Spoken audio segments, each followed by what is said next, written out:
Mais je veux clôturer cette partie dirigée vers la Qibla avec une mas'ala. Certaines personnes, ils interdisent aux gens de mettre les pieds en direction de la Qibla. On ne sait pas où ils sont partis chercher ça. Qui vous a dit que c'est interdit de mettre les pieds en direction de la Qibla?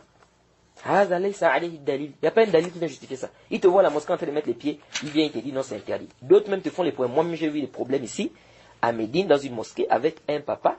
Il a trouvé que mes pieds étaient en direction de la Qibla. Il est venu me faire des problèmes dans la mosquée. Jusqu'à j'ai dit au papa que papa, c'est pas interdit. Et la mosquée il a failli avoir un scandale dans la mosquée. Les gens commencent à se lever, oh, mais enlève tes pieds, machin. D'autres même, il y a un jeune, et ça c'est ce qui m'a étonné, un étudiant qui vient quand même me dit que c'est pas permis de faire ça. Je lui demande où est le dalil. Il me dit non, c'est pas permis. Mais c'est pas permis où le dalil y a. Il m'apporte aucun dalil. Vous voyez comment les gens font avec la religion d'Allah? Les gens pensent que la religion d'Allah c'est un jeu. C'est pas un jeu. Il n'est pas interdit d'être en direction. Bal, je veux même peut-être vous étonner. Il y a même des savants qui ont dit, lorsque quelqu'un est malade et qu'il prie, il doit mettre ses pieds en direction de la Qibla. C'est-à-dire, ça soit en direction de la Qibla, il met les pieds en direction de la Qibla, il prie comme ça. Il y a des savants qui le disent, regardez dans les livres du fiqh. Il n'y a pas un dalil. On ne doit pas venir interdire ce qu'Allah n'a pas interdit. وَلَا تَقُولُوا لِمَا تَصِفُوا أَلْسِنَتُكُمُ الْكَذِبَ هَذَا حَلَالٌ وَهَذَا حَرَامٌ لِتَفْتَرُوا عَلَى اللَّهِ الْكَذِبَ إِنَّ الَّذِينَ يَفْتَرُونَ عَلَى اللَّهِ الْكَذِبَ لَا يُفْلِحُونَ. Ça c'est important, ça Allah a dit. Ne dites pas conformément aux mensonges que profèrent vos langues. Ça c'est halal, ça c'est haram. Afin de forger des mensonges sur Allah. Ceux-là qui forgent des mensonges sur Allah subhanahu wa ta'ala ne réussiront point. Donc on ne doit pas inventer des choses.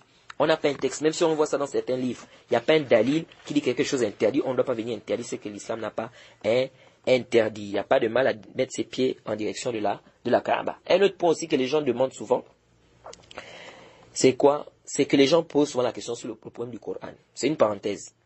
Est-ce qu'on peut poser le Coran au sol, à terre?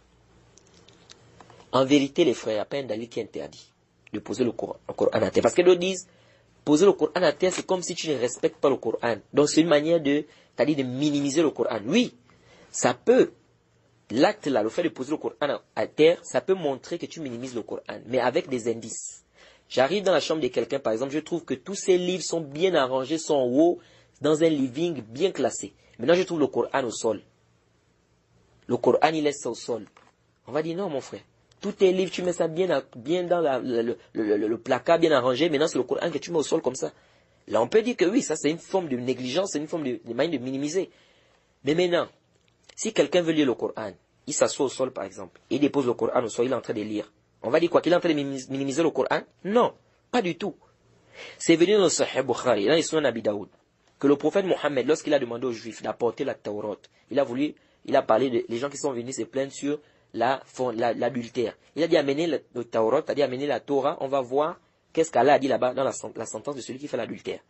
Lorsqu'on a apporté le Taurat, on a apporté d'abord au prophète une sorte de, comme un fauteuil pour s'asseoir. Et il était dans un endroit élevé. Quand on a apporté le Taurat, le prophète est descendu au sol. Il a fait descendre aussi le petit fauteuil qu'on lui a donné là. Et il a pris le Taurat, la Torah, il a mis ça dessus. Certains disent, voilà, ça c'est un dalil. Si déjà le prophète a pris la Torah, il a mis ça là en haut, ça veut dire que le Coran, a fortiori le Coran. Mais non, c'est pas un dalil. On dit ceci, de ce hadith on retient quoi? On retient que si par exemple tu veux lire le Coran, ne sois pas toi assis sur une chaise et tu prends le Coran, tu mets sur le sol par terre. Non. Mais si tu veux lire le Coran, tu descends. Si tu veux mettre le Coran au sol par exemple, toi tu t'assois sur le Coran au sol. Ou bien, tu mets le Coran sur une chaise, quelque chose, et toi tu es assis au sol. Mais du fait d'être en haut, toi tu es en haut assis et tu mets le Coran au sol, non. Parce que là, le hadith ici, le prophète est descendu. Il a mis le Taurat, la Torah sur le fauteuil qu'on lui avait donné. Donc ici, là, ce qu'il faut retenir, c'est qu'il n'y a pas un texte qui est interdit. On ne doit pas interdire ce qu'Allah n'a pas interdit, de déposer le Coran au sol. Je peux m'asseoir avec mon Coran au sol, je lis. Mais seulement, il y a des actes aussi par rapport à certains indices qui montrent que là, quand même, c'est une sorte de négligence, c'est une sorte de c'est-à-dire c'est le fait de minimiser. Hein?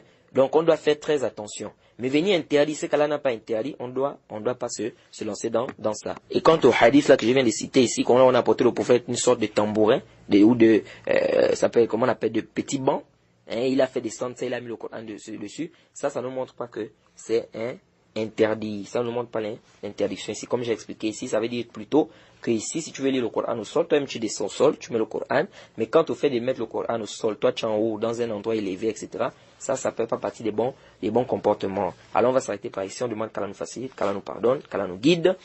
Et quiconque fait scission d'avec le messager, après que le droit chemin lui est apparu, et suit un sentier autre que celui des croyants, alors nous le laisserons comme il s'est détourné, et le brûlerons dans l'enfer. Et quelle mauvaise destination!